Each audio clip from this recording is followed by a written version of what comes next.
പിതാവിൻ്റെയും പുത്രൻ്റെയും പരിശുദ്ധാത്മാവിൻ്റെയും നാമത്തിൽ ആമേൻ. എൻ്റെ പ്രിയപ്പെട്ടവരെ, ഇന്ന് ഓഗസ്റ്റ് 14 തീയതി വെള്ളിയാഴ്ച. അമ്മേ പരിശുദ്ധ അമ്മേ, അമ്മേ പരിശുദ്ധ ദൈവമാതാവേ, കൃപാസനത്തിലൂടെ ഞങ്ങൾക്കും ഞങ്ങളുടെ ദേശത്തിനും അമ്മ മധ്യസ്ഥം തേടി തന്ന എല്ലാ അനുഗ്രഹങ്ങൾക്കും കൃപകൾക്കും ഞങ്ങളിപ്പോൾ ഹൃദയം നിറഞ്ഞ നന്ദി പറയുന്നു.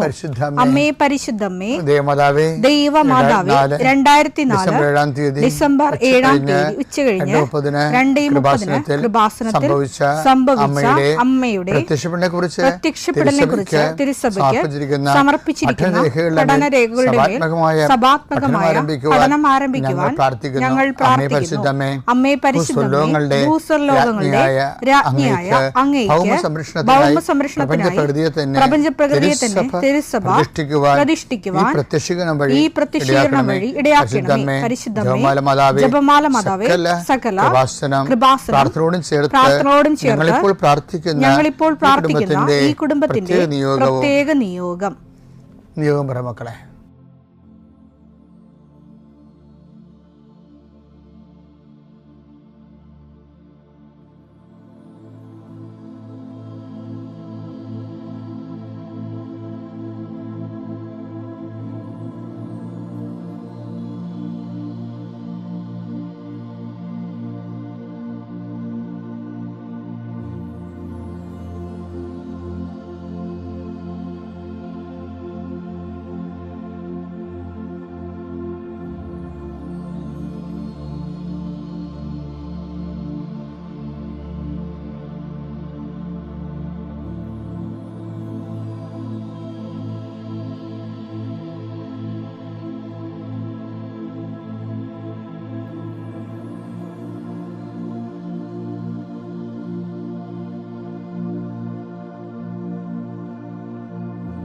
അമ്മയുടെ പ്രത്യക്ഷീകരണത്തിന്റെ ഈ അനുഗ്രഹവേളയിൽ ഞങ്ങൾക്ക് സാധിച്ചു തരുവാൻ കനിയണമേ.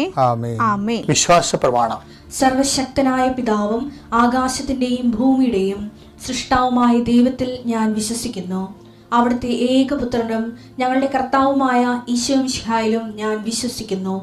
ഈ പുത്രൻ പരിശുദ്ധാത്മാവിനാൽ ഗർഭസ്ഥനായി കന്യകാമറിയത്തിൽ നിന്ന് പിറന്ന് പൊന്തിയോസ് പീലാത്തോസിന്റെ കാലത്ത് പീഡകൾ സഹിച്ച് കുരിശിൽ തറയ്ക്കപ്പെട്ട് മരിച്ച് അടക്കപ്പെട്ട് പാതാളങ്ങളിൽ ഇറങ്ങി മരിച്ചവരുടെ ഇടയിൽ നിന്ന് 3-ാം നാൾ ഉയർത്ത് സ്വർഗത്തിലേക്ക് എഴുന്നള്ളി സർവശക്തിയുള്ള പിതാവായ ദൈവത്തിന്റെ വലതുഭാഗത്തിരിക്കുന്നു.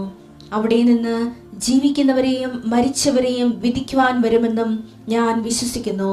പരിശുദ്ധാത്മാവിലും ഞാൻ വിശ്വസിക്കുന്നു. വിശുദ്ധ കത്തോലിക്കാ സഭയിലും പുണ്യവാന്മാരുടെ ഐക്യത്തിലും പാപങ്ങളുടെ മോചനത്തിലും ശരീരത്തിന്റെ ഉയർപ്പിലും നിത്യമായ ജീവിതത്തിലും ഞാൻ വിശ്വസിക്കുന്നു. ആമേൻ. സുഖസ്ഥനായ ഞങ്ങളുടെ പിതാവേ, അങ്ങയുടെ നാമം പൂജിതമാകണമേ. അങ്ങയുടെ രാജ്യം വരണമേ. അങ്ങയുടെ തിരുമനസ് സ്വർഗത്തിലെ പോലെ ഭൂമിയിലും ആകണമേ. അന്നു വേണ്ടുന്ന ആഹാരം ഇന്ന് ഞങ്ങൾക്ക് തരണമേ. ഞങ്ങളോട് തെറ്റ് ചെയ്യുന്നവരോട് ഞങ്ങൾ ക്ഷമിക്കുന്നത് പോലെ ഞങ്ങളുടെ തെറ്റുകൾ ഞങ്ങളോടും ക്ഷമിക്കണമേ. ഞങ്ങളെ പ്രലോഭനത്തിൽ ഉൾപ്പെടുത്തരുതേ, തിന്മയിൽ ഞങ്ങൾ രക്ഷിക്കണമേ. ആമേൻ. നന്മ നിറഞ്ഞ മറിയമേ, സ്വസ്തി. കർത്താവ് അങ്ങയുടെ കൂടെ സ്ത്രീകളിൽ അങ്ങ് അനുഗ്രഹിക്കപ്പെട്ടവളാകുന്നു. അങ്ങയുടെ ഉദരത്തിൻ ഫലമായി ഈശോ അനുഗ്രഹിക്കപ്പെട്ടവനാകുന്നു. പരിശുദ്ധ മറിയമേ, തമ്പുരാന്റെ അമ്മേ, പാപികളായ ഞങ്ങൾക്ക് വേണ്ടി ഇപ്പോഴും ഞങ്ങളുടെ മരണസമയത്തും തമ്പുരാനോട് അപേക്ഷിക്കണമേ. ആമേൻ. കർത്താവേ, നിന്റെ ഉന്നതമായ നാമത്തിന് സ്വസ്ത്രം ചെയ്യും. കർത്താവേ, നിന്റെ വിശുദ്ധ പൗരോഹിത്യത്തെ മഹത്വപ്പെടുത്തണമേ. കർത്താവെ, സഭയിലുള്ള സാന്നിധ്യം പ്രകടമാക്കണം. 40 വർഷം ഞാൻ അർപ്പിച്ച കൃപാന്റെ യുഗതിയാണ്. കൃപാസ്ഥാനത്താറെ ജീവനോടെ പ്രത്യക്ഷപ്പെട്ട മാതാവിന്റെ മാധ്യസ്ഥ രോഗികൾ, പീഡിതരെ, മാനസിക സംഘർഷം അനുഭവിക്കുന്നവരെ, ഡിപ്രഷൻ അനുഭവിക്കുന്നവരെ, മരുന്ന് കഴിച്ചിട്ട് ഉറക്കം മൂടുകയും ശരീരം തൂക്കം വെക്കുകയും ചെയ്യുന്നതല്ലാതെ പ്രത്യേകിച്ച് പ്രയോജനമൊന്നും ഇല്ലാതെ ഡിപ്രഷൻ കൊണ്ട് വേദനിച്ച് ജീവിക്കുന്ന ആൾക്കാരെ കർത്താവേ, നീ അവരെ തൊടണമെന്ന് പ്രാർത്ഥിക്കുന്നു. ഓട്ടിസം കുഞ്ഞുങ്ങളെ, ഹൈപ്പർ ആക്ടിവിറ്റി കുഞ്ഞുങ്ങൾ, അവിടെ മാതാപിതാക്കന്മാരെ മനസ്സ് കെട്ടുപോയവരെ, തകർച്ച സങ്കടം കൊണ്ട് അവർക്ക് ജീവിക്കാൻ പറ്റാത്തവർ, ജീവിക്കാൻ വേണ്ടി ജീവിതത്തോട് മൽപ്പിടുത്തം നടത്തുന്നവർ, മരുന്ന് കഴിച്ചിട്ടും രോഗം സുഖമാക്കാതെയും രോഗം പൊറുക്കാതെയും ഇരിക്കുന്നവർ, എൻ്റെ കർത്താവിന് ഉന്നതമായ നാമത്തിൽ സഭയുടെ അധികാരത്തിൽ കുരിശിൻ്റെ അടയാളത്തിൽ ദൈവശക്തിയാൽ നിനക്ക് ദൈവസന്ധിപ്പും സൗഖ്യം ലഭിക്കട്ടെ. പിതാവും പുത്രനും പരിശുദ്ധാത്മാവുമായ സർവ്വേശ്വര എന്നേക്കും ആമേൻ. എൻ്റെ പ്രിയപ്പെട്ടവർ, ഈ നമ്മുടെ ഉത്കണ്ഠകളില്ലേ ആൾക്കാർക്ക്, ഈ ഉത്കണ്ഠയും കൃപയും തമ്മിൽ കുറേ ബന്ധമുണ്ട്. അപ്പോൾ നിങ്ങളവർക്ക് ഇതൊന്നും ഒരു വലിയ പോസിറ്റീവായിട്ടുള്ള കാര്യം, പിന്നെ അതിന് നെഗറ്റീവായിട്ട് എന്താ ബന്ധം? ഇരുട്ടും രാത്രിയും പകലും തമ്മിൽ എന്താ ബന്ധം? ഉത്കണ്ഠയും കൃപയും തമ്മിൽ എന്താ ബന്ധം? ഉത്കണ്ഠയെക്കുറിച്ച് ഈശോ പറഞ്ഞത് മത്തായി 6:34, അതിനാൽ നാളെയെക്കുറിച്ച് നിങ്ങൾ ആകുലരാകരുത്. നാളത്തെ ദിനം തന്നെ അതിനെക്കുറിച്ച് ആകുലപ്പെട്ടുകൊള്ളും. ഓരോ ദിവസത്തിനും അതതിന്റെ ക്ലേശം മതി. അതിന്റെ ക്ലേശം. അപ്പൊ ഈ ഓരോ ദിവസത്തിനും ഓരോ ക്ലേശം ഉണ്ടാകുമ്പോൾ തന്നെ എന്നെ പോസിറ്റീവ് ആക്കേണ്ട എങ്ങനെയെന്ന് അറിയാവാ? അതിന് ഉപോത്ബലമായിട്ട് അതാത് ഓരോ പ്രഭാതത്തിലും അവന്റെ സ്നേഹം പുതിയതാണെന്നുള്ള വചനമുണ്ട്. കർത്താവിന്റെ സ്നേഹം ഒരിക്കലും അസ്തമിക്കുന്നില്ല. അവിടുത്തെ കാരുണ്യം അവസാനിക്കുന്നില്ല. ഓരോ പ്രഭാതത്തിലും അത് പുതിയതാണ്. അവിടുത്തെ വിശ്വസ്തത ഉന്നതമാണ്. ഇതിന്റെ വിഷയത്തിൽ നമ്മൾ ഇത് തമ്മിൽ കണക്ട് ചെയ്യണം. കാര്യം ഈശോ പറഞ്ഞാണ് ഓരോ പ്രഭാതത്തിലും ഓരോ ദിവസത്തിനും ചിലപ്പോൾ അതിൻ്റെതായിട്ടുള്ള വ്യസനങ്ങളും ക്ലേശങ്ങളും ഉണ്ടാകും. പക്ഷേ അപ്പോൾ ഓർക്കണം, ഓരോ പ്രഭാതത്തിലും കർത്താവിൻ്റെ പുതിയ സ്നേഹം കൂടി വരുന്നുണ്ട്. അപ്പോൾ നമ്മൾ എന്ത് ചെയ്യണം? ഉത്കണ്ഠകൾ ഉണ്ട്, പക്ഷേ അതേസമയം തന്നെ അതിനെ ഈ സ്നേഹം കൊണ്ട്, കർത്താവിൻ്റെ സ്നേഹം കൊണ്ടാണ് അതിനെ കൈകാര്യം ചെയ്യേണ്ടത്. നമ്മളെന്ത് ചെയ്യണം? നമ്മൾ സ്നേഹത്തിൽ ഊന്നിക്കൊണ്ട്, അപ്പോൾ നമുക്കറിയാം ഒരു ആവശ്യങ്ങളൊക്കെ വരുമ്പോൾ കൃപയും ആവശ്യവും തമ്മിൽ ബന്ധമുണ്ടേ. നിനക്ക് വ്യസനമുണ്ട്, ആ വ്യസനത്തിൽ നിന്ന് മാറണം. നിനക്ക് ഓരോ ക്ലേശങ്ങളുണ്ട്, ആ ക്ലേശത്തിൽ നിന്ന് മാറണം. അതിനാവശ്യമാണ്. ആ ആവശ്യത്തിന്, ആ ഉത്കണ്ഠയെ നമുക്ക് കൃപയായിട്ട് കൺവേർട്ട് ചെയ്യാൻ പറ്റുമെന്നാണ് ഇബ്രായത്തെ. അതിനാൽ വേണ്ട സമയത്ത് കരുണയും കൃപാവരവും ലഭിക്കുന്നതിനായി നമുക്ക് പ്രത്യാശയോടെ കൃപാവരത്തിന്റെ സിംഹാസനത്തെ സമീപിക്കാം. നീഡ് ഓഫ് ദി ടൈമാണ്.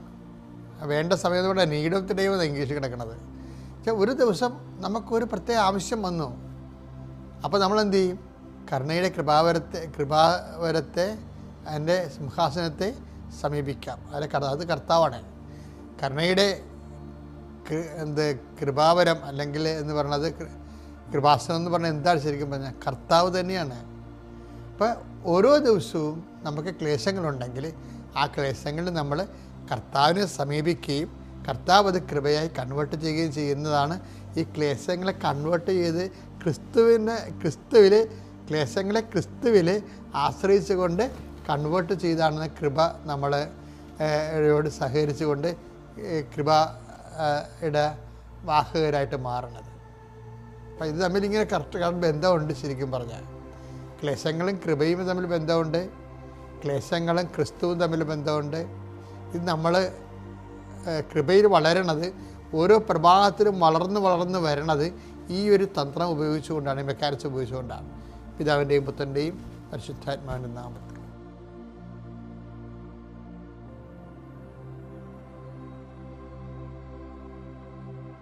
അത്യപൂർവ ദൈവാനുഭവങ്ങൾ ഇനി നിങ്ങൾക്കും സ്വന്തം. ഈ യൂട്യൂബ് ചാനൽ ഇതുവരെ സബ്സ്ക്രൈബ് ചെയ്തിട്ടില്ലെങ്കിൽ ഇപ്പോൾ തന്നെ സബ്സ്ക്രൈബ് ചെയ്യുക.